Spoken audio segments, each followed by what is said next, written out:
আগামী জাতীয় সংসদ নির্বাচনে গাজীপুর ৪ কাপাসিয়া আসনের জাকের পার্টির মনোনীত প্রার্থী ডক্টর জুয়েল কবির সাধারণ সম্পাদক জাকের পার্টি গাজীপুর জেলা তার নির্বাচনী এলাকায় প্রচারণায় অংশগ্রহণ করেন। তিনি নির্বাচনী প্রচারণায় অংশ হিসাবে সেখানে আলোচনা সভা, মিলাদ ও দোয়া মাহফিলের আয়োজন করা হয়। আপনাদের সকলকে জাকের পার্টির পক্ষ হতে শুভেচ্ছা।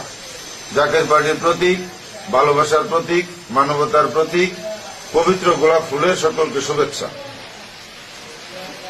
জাকের পার্টি মাননীয় চেয়ারম্যান পীরজাদা আলহাজ হযরত খাজা মোস্তফা মীর ফয়সল মুজাদ্দিদি সাহেবের হুকুম মাথায় নিয়ে সারা বাংলাদেশ ব্যাপী তথা বহির্বিশ্বে সহ প্রতিটি বাড়িতে বাড়িতে মিলাদ মাহফিলের হুকুম দিয়েছেন।